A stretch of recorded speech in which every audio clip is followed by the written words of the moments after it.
Bonjour à vous les cinéphiles et bienvenue dans cette vidéo, cette critique en post-projection et à l'arrache. Encore en ce moment, je fais beaucoup de vidéos à l'arrache pour une question de temps et d'énergie consacrée au film Une balle perdue, pardon, j'allais dire une balle dans la tête, vous vous rendez compte, Balle perdue, le film français qui est sorti sur Netflix, réalisé jeudi par Guillaume Pierret, avec dans les rôles principaux Alban Lenoir, entre autres un certain Ramzy Bedia, on trouve aussi une Stéphie Selma, Nicolas Duvauchel par exemple, ou encore Rod Paradot. Alors, ce film, il est sorti il y a 2 jours, je l'ai vu il y a 2 jours, et j'ai entendu dire que c'est un film qui faisait plutôt parler de lui de manière positive, et on va commencer par étapes, gentiment, par étapes. Tout d'abord, le point faible par excellence du film, le jeu d'acteur est pitoyable. On va pas se mentir, c'est horrible. C'est horrible, c'est horrible, c'est horrible. Pourquoi est-ce que c'est horrible ? Eh bien parce qu'il n'y a pas une réplique qui est sortie qui a l'air naturelle. Tout ce qu'ils disent sonne faux, sonne mal dit. On voit dans le scénario qu'ils essayent de sortir des phrases en mode cool, stylé, polar, sombre, pas forcément, mais vous voyez, des phrases bien faites. Mais quand ils les disent, oh là là là là là là là, oh là là là là, ce que c'est pas bon. On sent que la direction d'acteur sur le tournage était pitoyable.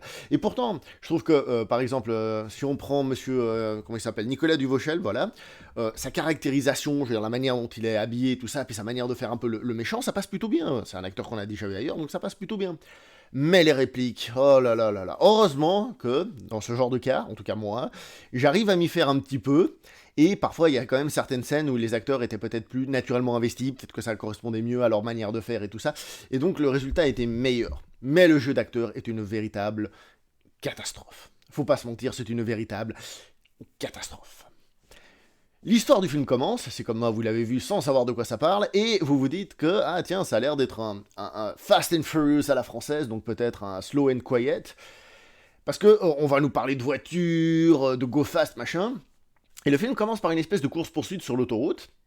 Je tiens juste à préciser qu'il n'y aura pas d'autres courses-poursuites avant la toute fin du film. Donc c'est pas un film de bagnole, faut pas le regarder en se disant on va voir un film de course-poursuite, machin, nanana. Il y en a deux et c'est déjà beaucoup, on va dire. Donc voilà, n'attendez pas autre chose à ce niveau-là. Au niveau des scènes d'action, parce que c'est un film d'action, il y a pas mal de combats à main nue, il y a pas mal de coups de feu et tout ça. Je vous avoue un détail, c'est vachement bien foutu.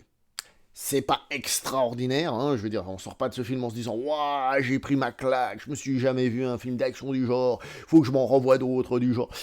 Mais honnêtement, surtout les parties où les gens se tapent dessus à main nue, j'ai trouvé ça vachement bien fait. C'est pas un film d'arts martiaux, hein, c'est pas, c'est du combat, on va dire, de rue, des gens qui se tapent normalement, mais c'est très bien filmé, les plans sont longs, tout est lisible, il y a 2-3 cascades qui sont franchement bien foutues. À un moment donné, il y en a un qui essaye de sortir du commissariat de police, j'essaye de me recadrer un petit peu, du commissariat de police, je sais pas si c'est bien. Faut que je me mette où ici. Du commissariat de police, il y a, vous savez, l'accueil, la réception, il y a une espèce de petit bureau pour faire la différence entre les visiteurs et puis la personne qui travaille, et il y a un flic qui se casse la gueule, pam, le dos, contre cette séparation, bam, et qui ensuite se casse la gueule par terre. C'était peut-être pas prévu, peut-être qu'il s'est fait très mal, le cascadeur qui a fait ça, mais visuellement, ça en jette, et il faut dire les choses comme elles sont, c'est franchement pas mal. Voilà. Ensuite, les scènes d'action un petit peu plus pampan, coup de feu, encore une fois, c'est lisible, c'est plutôt bien fait, voilà. Donc, niveau scène d'action, je vais vous dire plutôt oui.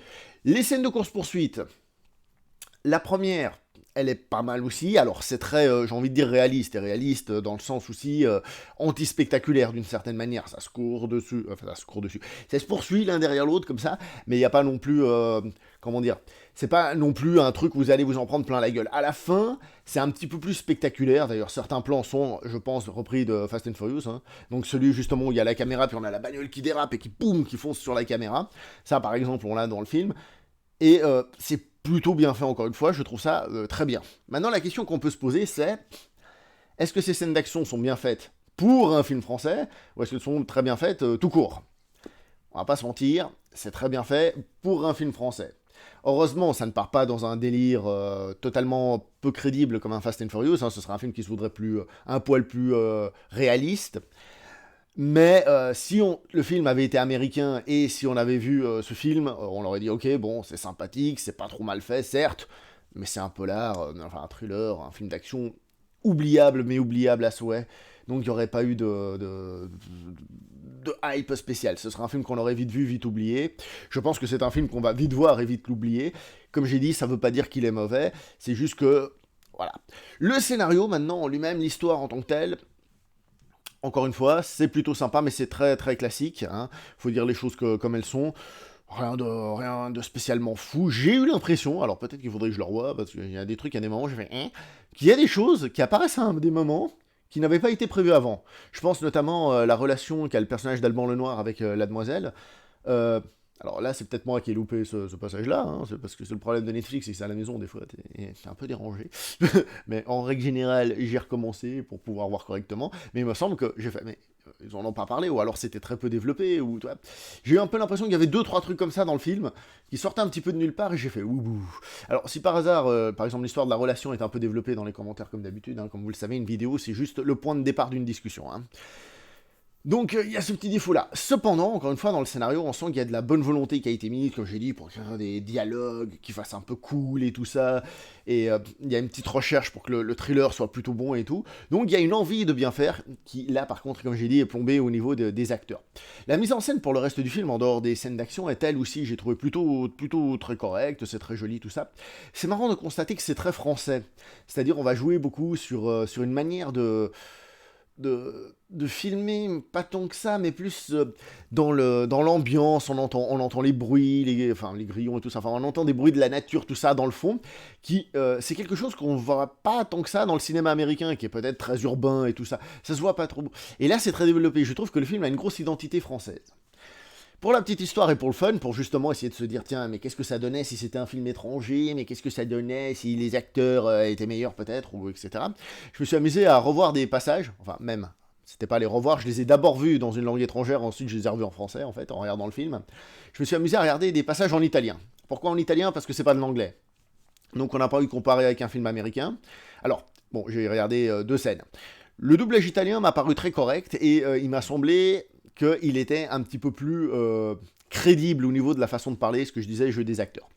Faut pas oublier un détail, c'est que quand on ne parle pas une langue, forcément, on est moins, comment dire ça, on est moins sujet à voir les soucis pas de prononciation, mais le fait que ça sonne pas naturel, parce que nous, le français, on le parle dans la vie de tous les jours, on sait ce que c'est le naturel et ce qui ne l'est pas.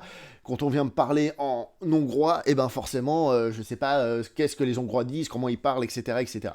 Quoi qu'il en soit, ça m'a semblé donner une autre énergie au film, d'une certaine manière, pas beaucoup, mais un petit peu. Ce qui fait que ça passait un petit peu mieux, ce qui fait qu'on est peut-être plus méchant avec les films français. C'est surtout là où je veux en venir. Et du coup, je me suis dit, tiens, est-ce que si ce film était arrivé en lui disant, ah, un petit film d'action italien qui a cartonné chez lui et tout, et qui débarque chez nous, est-ce que ce film, on l'apprécierait autant, enfin on l'apprécierait autant, est-ce on le déprécierait surtout autant, ou alors est-ce qu'on l'aimerait encore plus? Eh ben, je me suis dit, tiens, c'est marrant, si c'était un film qui venait de l'étranger, on aurait fait, ah ouais, c'est un sympathique petit film, pour un film italien, c'est pas mal, on sent qu'il y a quelque chose qui a été fait. Mais comme c'est français, il y a 2 possibilités, soit on va le descendre, soit on va l'adorer, ça c'est très de chez nous, tout ça. Moi, je pense que c'est un film qui est sympathique, franchement sympathique, qui a clairement des bonnes intentions scénaristiques, scènes d'action, etc. Niveau acteur, c'est un gâchis total, ce qui vient gâcher, hélas, pas mal de trucs. Après, niveau scène d'action, thriller et tout ça, c'est sympathique pour passer un bon petit moment. On n'est clairement pas devant un Michael Mann ou j'en sais trop rien. Hein. On est face à un petit film sympathique à regarder. On peut en être plutôt fier. C'est bien pour un film français, mais c'est pas bien pour un polar ou un film d'action international. C'est pas le film d'action que tu dis, bah voilà, celui-là il va mettre tout le monde d'accord à travers le monde. C'est pas le cas et c'est un petit peu dommage. Donc personnellement, je le répète, j'ai bien apprécié, j'ai passé un bon petit moment, malgré le début difficile à cause du jeu d'acteur, surtout le début. Oh là là là. La première réplique, on voit même pas l'acteur qui parle, ça sonne déjà faux. Et voilà, pour passer un bon petit moment, c'est sur Netflix, si vous y avez accès, bah jetez-y un coup d'œil, et puis voilà. Pas grand chose d'autre à raconter, donc si je retrouve ma souris, je vais m'arrêter là pour cette vidéo. Hein, merci d'avoir regardé, n'oubliez pas de liker, commenter, partager, vous connaissez. Portez-vous bien, ciao tout le monde!